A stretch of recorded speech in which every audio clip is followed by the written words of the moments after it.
Olá, meu nome é Cleiton, eu sou estudante do curso de licenciatura em História pela Universidade do Estado da Bahia, UNEB, polo de Rafael Jambeiro, grupo G19. Este vídeo aqui faz parte do cronograma de atividades propostas pela professora Alessandra Carvalho, da disciplina História Medieval 2, no qual abordaremos aqui as Cruzadas, esse grande marco na história da Igreja Católica e da sociedade medieval, especificamente no período chamado de Baixa Idade Média. As cruzadas que aconteceram aí entre os anos 1096 a 1270, ou seja, entre os séculos 11 e séculos 13. Falaremos aqui do contexto histórico, qual era a conjuntura social, política, econômica dessa Europa, dessa sociedade, no período em que essas cruzadas aconteceram.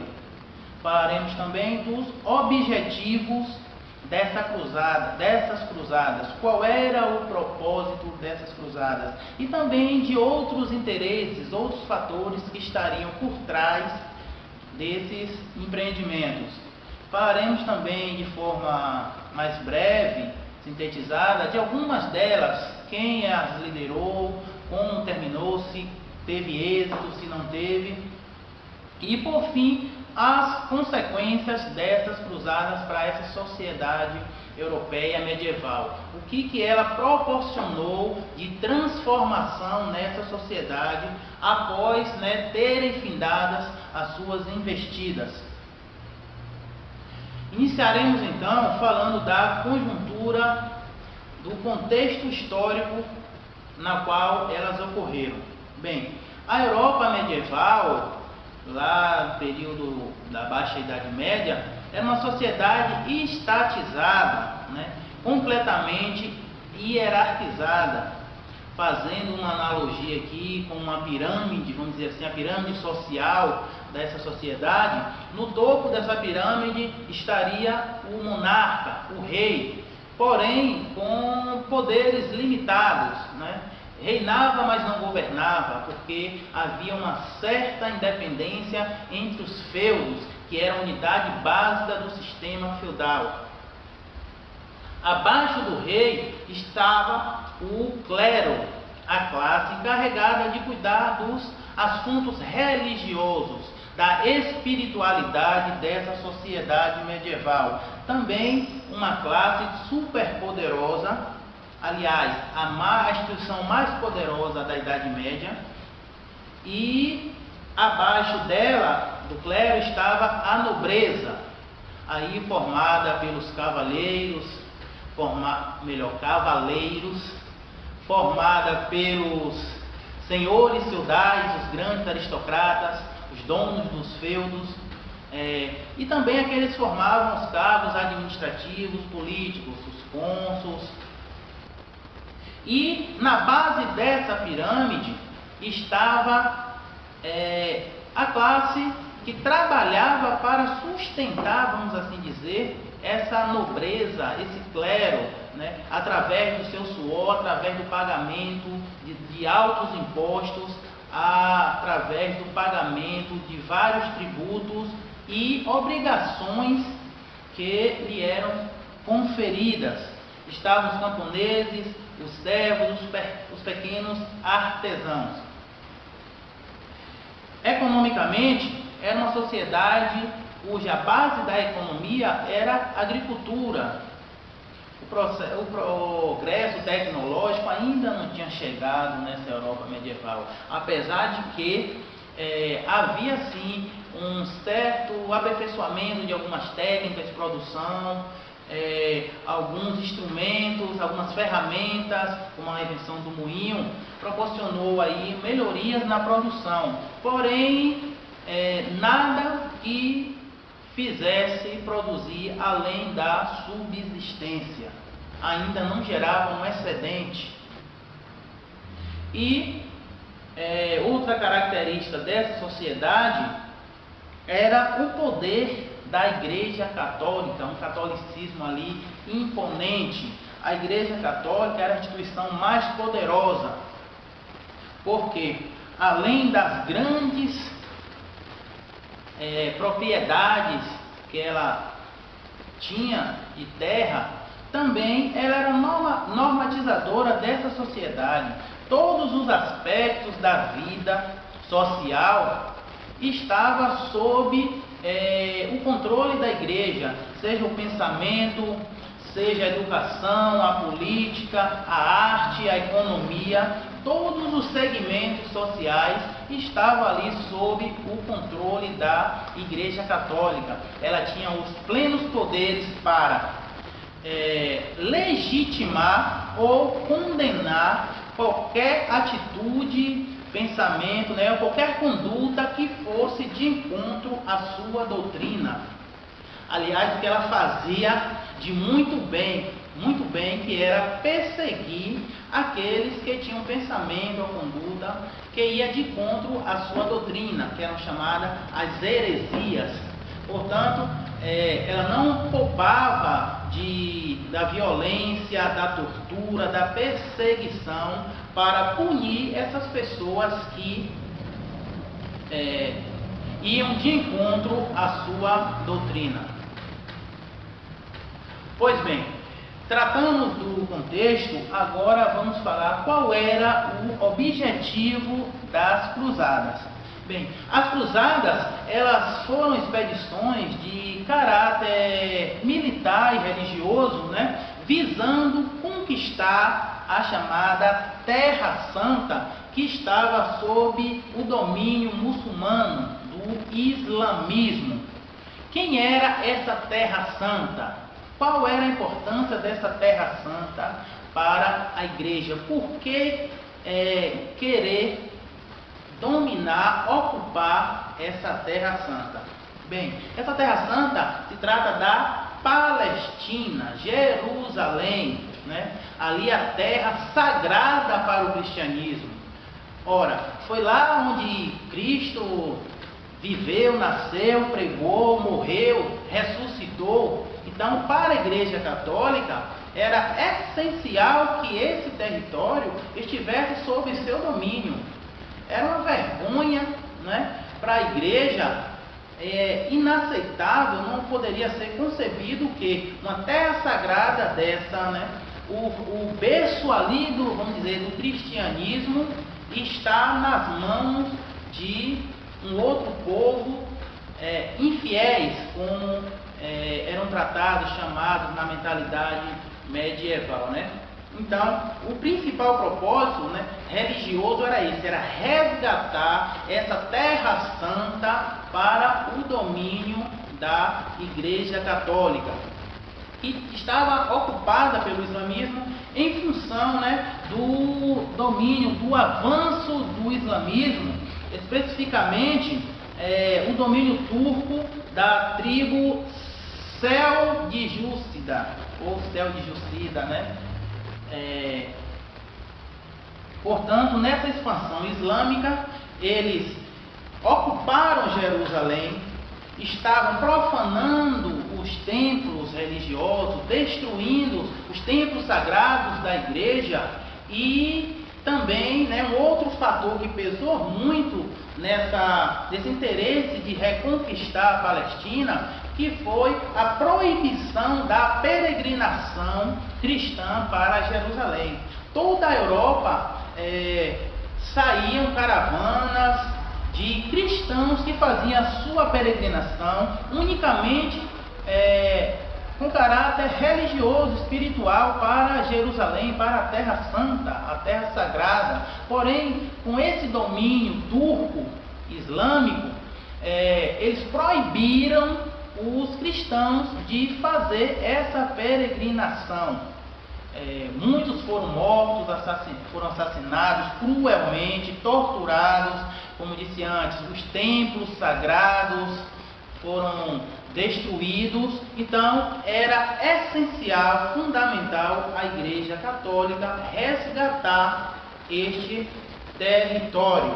Além dessa questão religiosa, que era a conquista da Terra Santa, outros dois aspectos também são relevantes aí no contexto dos propósitos das cruzadas, que é Uma é que a igreja, ela propôs a quem participasse das cruzadas, a quem empunhasse a espada em nome de Deus, teria a oportunidade da absolvição dos seus pecados, portanto, conseguir a sua salvação. E para aquela população, aquele povo, que a mentalidade via a morte no pecado como algo tenebroso, a possibilidade de ir para o inferno era algo assim muito temido, então era uma oportunidade para essa população, Então juntava-se aí o útil ao agradável. A igreja agarinhava aí contingente para combater o islamismo, por outro lado, esse contingente conquistava aí a sua salvação. E um outro aspecto também religioso era a tentativa do papado de reunificar, de unir a igreja, uma vez que se encontrava dividida por conta do cisma do Oriente lá de 1054, onde divergências na forma de conduzir a doutrina cristã fez com que a igreja se dividisse em duas linhas. Uma, a Igreja Católica Apostólica Romana, com sede em Roma, e a outra, a Igreja Católica Ortodoxa, com a sede em Constantinopla, capital do Império Bizantino. Então, as cruzadas aí eram também uma oportunidade de unir essa igreja, de fortalecer no combate ao avanço do islamismo. No campo socioeconômico, havia também o interesse das cruzadas. Principalmente, era a tentativa dos nobres de conquistar novas terras. Afinal, a terra era o símbolo do poder da Idade Média. E a sociedade medieval passava por uma grande explosão demográfica. Os feudos não mais comportavam aquela crescente população. A produção agrícola não era condizente com a demanda, apesar de, como já disse antes, de algumas técnicas terem avançado, mas ainda não produziu o suficiente para esse povo. Então era uma oportunidade de conquistar novas terras, desafogar esse feudo dessa crescente população e fortalecer economicamente, já que a terra era o símbolo do poder da Idade Média, que estabelecia aí as relações sociais, principalmente as relações de suzerania e vassalagem. E no campo político havia também o interesse tanto da igreja quanto do rei de exercer a total influência sobre a sociedade. O rei no campo um domínio temporal e a igreja um domínio espiritual. Portanto, ambos queriam tinham interesse em financiar as cruzadas a fim de se fortalecer politicamente. Porém, vale ressaltar que a maior parte dos investimentos foram da Igreja Católica. A primeira cruzada se inicia de fato no ano de 1096 e se estende até o ano de 1099. Porém, o seu pedido já teria sido feito antes, no ano anterior, em 1095, quando o Papa Urbano II, então o Papa da época, ele no Concílio de Clermont, ele através de um discurso bem convincente, de uma bela oratória, ele clama, convence reis, nobres e príncipes de várias partes da Europa a unirem suas forças para combater o inimigo comum, para combater esses infiéis.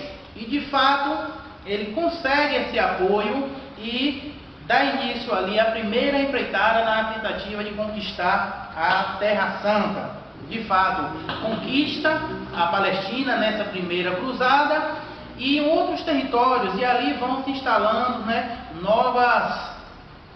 novos condados e tentando imprimir ali a cultura ocidental europeia. Porém, eles não conseguem manter sob seu domínio sobre os seus territórios e logo perde um de seus territórios, causa que vai levar a Segunda Cruzada de 1147 a 1149, liderada pelo rei Luís VII da França e Conrado III do Sacro Império Germânico. Eles organizam essa Segunda Cruzada, mas não conseguem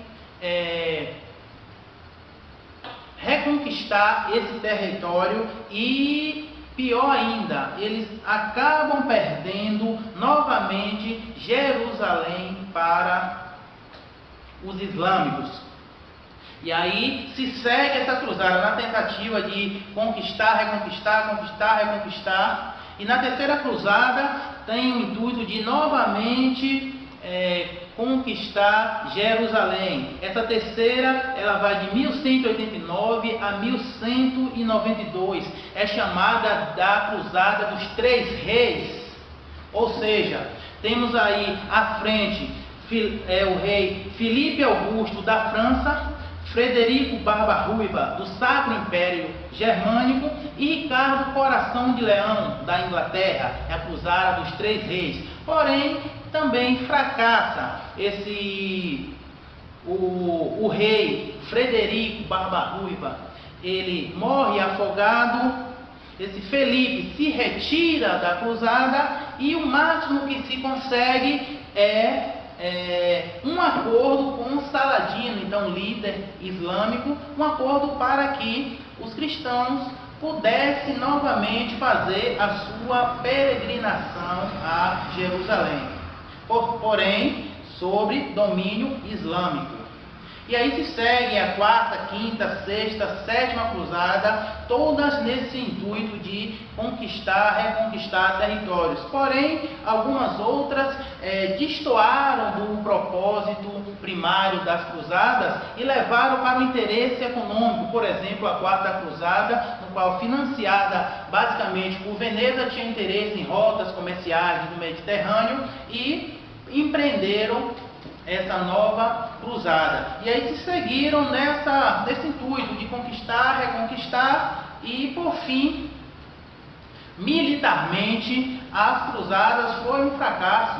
Elas não conseguiram o seu objetivo principal. Porém, no campo econômico, aí, ela trouxe alguns resultados bons. No campo político também trouxe outros grandes resultados. E é o que nós vamos falar agora, que são as consequências dessas cruzadas para a sociedade europeia medieval. As consequências das cruzadas provocaram uma grande transformação social na Europa, aí nos finais dos séculos XIV, século XV, e iniciaria uma nova etapa da conjuntura política, social e econômica da Europa. Com a conquista dos territórios, foi possível reabrir aquele corredor econômico que era o Mediterrâneo, que fazia ligação entre as rotas comerciais entre a Europa e a Ásia. Antes, sob o domínio dos turcos islamizados, esse comércio tinha sido interrompido. Então, essa reabertura do Mediterrâneo possibilitou aí também o ressurgimento do comércio. E com esse ressurgimento do comércio, que antes era um comércio transcontinental, esse comércio passa a se sedentarizar e em torno desse comerciante ali vão surgindo uma nova estrutura social, que são os burgos. E, consequentemente, há aí uma ascensão de uma nova classe social, a classe da burguesia. Instaura aí uma nova fase também social da Europa. E com a ascensão desta nova classe, a burguesia, acontece o quê? O enfraquecimento dos senhores feudais e, em contrapartida, o fortalecimento, mais adiante, das monarquias. Inicia-se aí os primeiros passos para a derrocada do feudalismo. Então, as consequências das cruzadas proporcionaram ressurgimento do comércio, o ressurgimento da cidade, o crescimento urbano, a ascensão de uma nova classe social E também essas trocas comerciais entre Europa e Ásia fez com que a Europa aprendesse também um grande legado cultural dos povos que faziam esse comércio na questão da alimentação, de costume, dos utensílios, a literatura mesmo medieval europeia foi bastante enriquecida após as cruzadas, principalmente com as histórias, as narrações dos cavaleiros. Um exemplo a gente pode citar aqui, Dom Quixote, né? Aí uma sátira aí das cruzadas dos cavaleiros medievais. Então, as cruzadas no campo militar, não, mas economicamente, politicamente, trouxe aí grandes frutos para essa Europa, essa Idade Média tardia que era a sociedade europeia.